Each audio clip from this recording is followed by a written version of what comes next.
Good afternoon बच्चों। आज हम लोग का जो टॉपिक है, जो हम लोग पढ़ने वाले हैं वो है, हमने CSR पढ़ा पूरा कल। 135 सेक्शन हमने पूरा ख़त्म कर दिया। 1 2 3 4 5 बहुत ही इंपॉर्टेंट था वो। आज हम लोग पढ़ने वाले हैं राइट ऑफ मेंबर्स यानी share holders two copies of audited financial statement by the auditors. मतलब जिनको पूरी तरीके से ऑडिट, उनकी जांच पड़ताल, उनका पूरा ऑथेंटिकेशन हो चुका है, तो उसकी जो कॉपीज़ है वो मेंबर्स को मिलनी चाहिए। अब मेंबर्स कहाँ बैठते हैं? वो तो रोज़मर्रा में बैठते नहीं हैं, तो उनको डेफिनेटली उनकी जो सिटिंग होती है, जो उनको इन्फॉर्मेशन दी जाती है, वो कहाँ दी जाती है? जनरल मीटिंग में, जो डेफिनेटली साल में एक बार होती है, फाइनेंशियल ईयर के अंत में। तो क्या लिखा है बच्चों? बहुत ईजी है। Copies of audited financial statement of company और CFS, that is consolidated financial statement of company and its subsidiary and its associated and etc. plus audit report by the auditor and other annexures, other required document sent to every trustee of debenture holder, जो भी trustee आपने appoint किया है ना, on behalf of debenture holder, जो company से जिसके साथ ट्रस्ट डीड एग्रीमेंट और अदर पर्सन। मीटिंग के कितने दिन के पहले भेजना पड़ेगा आपको? जनरल मीटिंग के 21 दिन के पहले आपको, क्योंकि देखो जब वो मीटिंग में आएंगे तो वो FS, CFS या ऑडिट रिपोर्ट या कोई एनेक्शर्स पढ़ के आए ना, तैयार हो क्या, प्रिपेयर्ड हो क्या है मीटिंग में, जानकारी हो। जब कोई वोटिंग मांगी जाए, कोई सजेशन मांगी जाए, तो उन्हें पता होना चाहिए किस बारे में। बराबर है कि नहीं बराबर है ना? 21 दिन पहले आपको जनरल मीटिंग के उनको वो इन्फॉर्मेशन, वो डॉक्यूमेंट भेज ही देने हैं, सर्कुलेट कर ही देना है उस फाइनेंशियल स्टेटमेंट्स को आपको, ठीक है। और अगर 21 दिन से कम टाइम बचा है जैसे मीटिंग को, और आपको ऐसा लग रहा है कि शॉर्टर पीरियड है, लाइक 14 डेज बचे, 15 डेज बचे, 16 डेज, फिर भी आप वो मीटिंग करना चाहते हैं और अभी तक आपने नोटिस नहीं भेजे हैं, तो आप एक काम करो, मेंबर से यानी शेयर होल्डर से पूछो कि हम अगर 21 दिन से कम दिन पहले अगर आपको FS भेजें या CFS भेजें तो आप मीटिंग में आएंगे क्या? तो अगर 95% ऑफ शेयर होल्डर एडमिट करते हैं कि हाँ ठीक है चलेगा, कोई तकलीफ़ नहीं है, अगर कम टाइम पीरियड में भी भेज रहे हो तो हम आ जाते हैं मीटिंग में, तो मीटिंग कंडक्ट होगी, तो वो FS CFS की वैलिडिटी मानी जाएगी, नहीं तो मानी नहीं जाएगी। 21 दिन पहले वाला ही रूल सही रहेगा। सर्कुलेट करना पड़ता है हर लिस्टेड कंपनी को अपने FS को। लिस्टेड आ गया मतलब पब्लिक कंपनीज तो आ गई, हर वो पब्लिक कंपनी को जिनकी नेटवर्थ, कल ही पढ़ा है नेटवर्थ क्या होता है, 1 करोड़ से ज़्यादा और टर्नओवर 10 करोड़ से ज़्यादा होगा, तो इनको तो इसको सर्कुलेशन में लाना ही पड़ेगा। नॉर्मली सर्कुलेशन जो होता है वो लीगल लोकल लैंग्वेज में ना होता है, आपके न्यूज़पेपर्स में, वेबसाइट में आप पब्लिश करते हो। इलेक्ट्रॉनिक मोड में भी आप सर्कुलेट कर सकते हैं अपनी रिपोर्ट्स को, और फिजिकल कॉपीज़ भी आप भेज सकते हैं मेंबर्स को अंडर सेक्शन 20 उनके मांगने पर, ठीक है।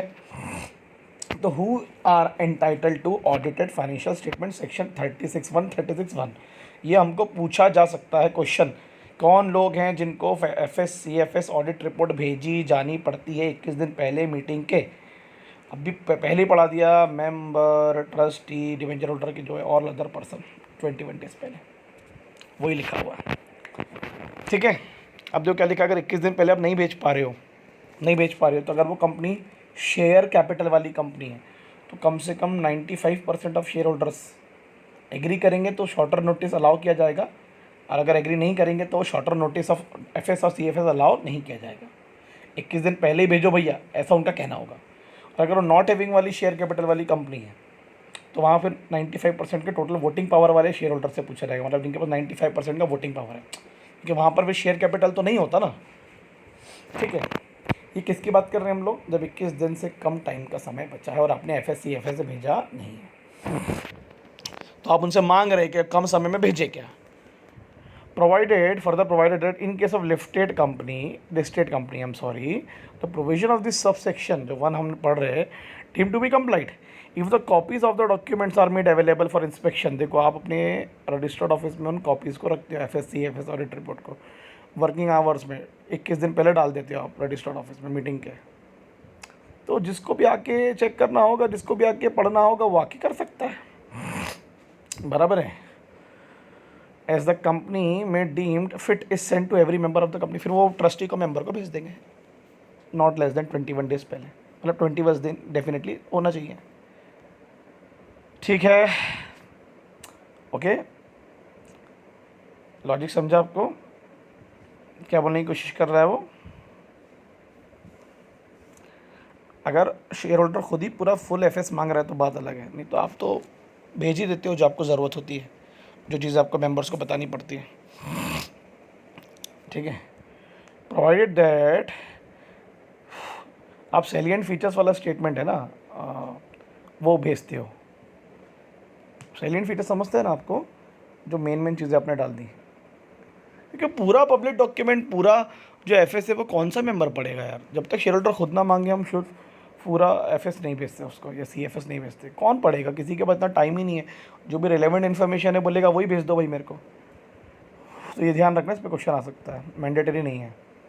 सेंट्रल गवर्नमेंट प्रिस्क्राइब करता है कैसे सर्कुलेट करना है ना, कौन सी कंपनियों के लिए। तो अपन ने पढ़ लिए 10% वाला पीछे 5 करोड़। हर वो लिस्टेड कंपनी जिसका टर्नओवर अपन ने पढ़े भी 10 करोड़ 5 करोड़, उनको प्लेस करना ही पड़ेगा अपने एफएस को, और इंक्लूडिंग सीएफएस को और अदर डॉक्यूमेंट्स को, है ना, अपनी वेबसाइट पर डालना पड़ेगा। या तो उस वेबसाइट को कंपनी मेंटेन कर रही है, या कंपनी के कोई बिहाफ में कोई और मेंटेन कर रहा है। ठीक है मेरे बच्चों, provided also that every listed company जिसकी खुद की एक सब्सिडायरी है या बहुत सारी सब्सिडायरीज है, तो उनके वो सेपरेट अकाउंट डालेंगे अलग अलग। क्योंकि देखो हर जगह सीएफएस डालोगे तो कन्फ्यूजन होता है ना, तो आपकी जो सब्सिडायरीज है उनके भी अलग अलग आप ऑडिटेड अकाउंट्स हमको भेजिए, अपनी वेबसाइट पर डालिए, है ना। क्लियर है कि नहीं क्लियर है मेरे भाई, क्लियर है ना। शेयर होल्डर को भेजिए उनके सेपरेट ऑडिट अकाउंट्स भी, वेबसाइट पे भी डालो और इनको भी भेज दो। क्लियर हुआ। अब मान लो कोई लिस्टेड कंपनी है इंडिया में और उसकी कोई सब्सिडरी इंडिया के बाहर इनकॉर्पोरेटेड है, उसको हम क्या बोलते हैं, फॉरेन सब्सिडरी। टाटा की, एयरलाइंस की है, बहुत सारी कंपनियाँ जिनकी बाहर सब्सिडरीज है, और हमारी इंडियन कंपनी जो है वो एक होल्डिंग की तरह होती है। तो अगर कोई फॉरेन सब्सिडरी है और उनको स्टेटूटरी बोला गया कि आप एक सीएफएस तैयार करो अपनी होल्डिंग के साथ में, अपने लॉ के हिसाब से, जिस लॉ में आप रजिस्टर्ड हो किसी भी कंट्री में, करना पड़ेगा भैया आपको, और इंडिया में भेजना पड़ेगा, वेबसाइट पर डालना पड़ेगा लिस्टेड कंपनी है जो इंडियन कंपनी। ज़रा पता तो चले जो बाहर आपकी कंपनी सब्सिडरी बन के घूम रही है उसकी क्या स्थिति है, उसकी क्या प्रॉफिट एंड लॉस है, उसके क्या बैलेंस शीट में क्या दर्शा रहा है, क्या काम कर रही है वो। ठीक है, और अगर कोई फॉरेन सब्सिडरी को फाइनेंशियल स्टेटमेंट ऑडिट करवाने की ज़रूरत नहीं है उस कंट्री के लॉ के हिसाब से, so with does not get such financial statement audited the holding Indian company. फिर इंडियन कंपनी क्या करेगी, वो अनऑडिटेड फाइनेंशियल स्टेटमेंट को ही अपनी वेबसाइट पे आप छाप दो। अब वहाँ के रूल के हिसाब से ऑडिट की ज़रूरत नहीं थी तो आप कर दो ना, आपकी सब्सिडरी है वो, और उस लैंग्वेज में करो अदर देन इंग्लिश जो यहाँ समझने के लायक हो। ठीक है, गुजरात कंपनी तो गुजराती में हो जाएगा, यहाँ मराठी में हो सकता है, हिंदी में हो सकता है, जैसा भी। ठीक है, ये जो हमने पढ़े ये फॉरेन कंपनी वाला, ये हमको एग्जाम में सेक्शन 8 कंपनी एग्जाम्प्टेड है, नॉट फॉर प्रॉफिट। 21 डेज़ का कोई रूल ही नहीं, 14 डेज़ पहले वो लोग नोटिस देते हैं और सीएफएस भेजते हैं और एफएस भेजते हैं अपने मेंबर्स को। ठीक है, अब आ गए हम निधि कंपनी में। निधि जहाँ वर्ड आ गया मतलब कल्टीवेशन, हैबिट, थ्रिफ्ट। मुद्दा ये है कि सेविंग्स के लिए इस कंपनी को क्रिएट किया गया, मेंबर्स को लोन दिया जा रहा है ना, मोटिव नहीं है profit. In case of members who do not individually, ऐसे मेंबर जो ना जिन्होंने ना इंडिविजुअली ना जॉइंटली कंपनी में 1000 के ऊपर के शेयर खरीदे, मोर देन फेस वैल्यू, ना 1% से ऊपर का total paid up share capital उनके पास में, अब जो भी कम किया तो 1000 के शेयर या 1% का टोटल, तो जो विच एवर इज लेस, समझ में आया ना। अब 1% अगर 1000 से कम होगा तो वो 1% वाला रूल आएगा, और 1000 कम होगा तो 1000। तो अगर उनको आपने कोई इंटीमेटी कर दिया पब्लिक नोटिस में, न्यूज़पेपर में, तो उतना काफ़ी है। जहाँ कंपनी का रजिस्टर्ड ऑफिस, उनको कोई नोटिस पोटिस भेजने की ज़रूरत नहीं है। अपन निधि कंपनी की बात कर रहे हैं, और तो लोकल लोगों से ही इस्टेब्लिश होती है। और बता दो सर्कुलेशन में, पेपर में, कहाँ टाइम और वेन्यू आपका एजीएम का होने वाला है, और एफएस वहाँ रखे जाएंगे। ठीक है, और कंपनी के एफएस जो है वो कंपनी के रजिस्टर्ड ऑफिस में रख दिए गए, तो अगर आपको इंस्पेक्ट करना होगा तो आप कर सकते हैं। ये पूरा जो मामला है ये किससे रिलेटेड नहीं थी, कंपनी से, ठीक है। कंपनी के नोटिस बोर्ड पर हमने एफिक्स कर दिए हैं कोई भी स्टेटमेंट, अगर आपको एक्स्ट्रा स्टेटमेंट एनेक्स्चर लग रहे तो। क्लियर है भाई, ये आपका छोटा सा समरी है, ये आपको ध्यान रख लेंगे जो अपन ने अभी पढ़े। 21 डेज़ वाला पढ़े, साइलेंट फीचर्स जो भेजते हैं हम लोग डॉक्यूमेंटेशन के मेंबर्स को पूरा, अब जब तक मेंबर ना बोले हम फुल एफएस नहीं भेजेंगे। किसको भेजते हैं, मेंबर को, ट्रस्टी ऑफ डिबेंचर होल्डर को, एनी अदर मेंबर को, AOC 3 में। ये जो होता है ना सब सेक्शंस और रूल्स, ये लिखने पर आपको नंबर मिलेंगे, ये लिखने पर आपकी लैंग्वेज की तारीफ होगी, ठीक है, ये आपको ध्यान रखना है, ओके। और 21 दिन पहले आप नॉर्मली तब भेजते हो जब शेयर होल्डर बोलते हैं कि मेरे को फुल एफएस भेजो, नहीं तो आप अपने रजिस्टर्ड ऑफिस में उन स्टेटमेंट को डालकर रख देते हो, जब उनका वर्किंग आवर्स में लगेगा वो इंस्पेक्ट कर सकते हैं। 136 ये देखो लिखा हुआ है, ठीक है। क्लियर है बच्चों।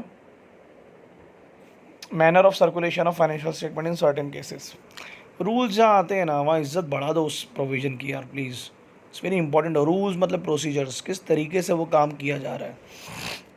देखो यार बहुत आसान है, ध्यान देना। In case of all listed companies या ऑल पब्लिक कंपनीज जिनका नेटवर्थ मोर देन 1 करोड़ है, टर्नओवर मोर देन 10 करोड़ है, रूल 11 उन पर एप्लीकेबल होता है, कंपनीज रूल 2014। ध्यान देना यार, बड़ा ही पास है। वो इलेक्ट्रॉनिक मोड के थ्रू अपने मेंबर्स को, जिन्होंने डीमैट फॉर्म में शेयर्स खरीदे, उनकी ईमेल आईडी के थ्रू वो कम्युनिकेट कर सकते हैं एफएस को, क्योंकि डीमैट के थ्रू, तो अब वो डीमैट मेंटेन करता है बैंक, तो वो पता चल जाएगा अपने को। आधे लोग तो पढ़ते भी नहीं होंगे, है ना। फिर अगर उनकी शेयर होल्डिंग डीमैट के अलावा है, फिजिकली उन्होंने अगर रखा है, तो sir members have positively concern, अगर वो राइटिंग में बोल चुके हैं कंपनी को कि हाँ आप हमको इलेक्ट्रॉनिक मोड में भेज दो, तो हम भेजेंगे, नहीं तो फिर ज़रूरत नहीं है। इट्स लाइक मिस्टर ए है और मिस्टर बी है, अगर ये डीमैट में है तो इसको तो डीमैट के थ्रू ही जाएगा इलेक्ट्रॉनिकली। अब ये फिजिकली है तो इससे पूछा जाएगा राइटिंग में कि आपको हम डीमैट के थ्रू भेजें क्या, तो अगर ये हाँ बोलेगा तो भेजोगे, नहीं बोलेगा तो नहीं भेजोगे, ना कंपल्शन नहीं है।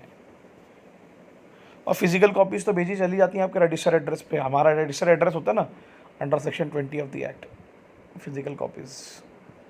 नॉर्मली ये नहीं होता अब आजकल, डीमैट कंपल्शन कर दिया, बट फिर भी कई जगहों पर एक्सेस नहीं होता तो भेजना पड़ता है। कॉन्ट्रवेंशन, ये तो हमको पढ़ना ही है यार।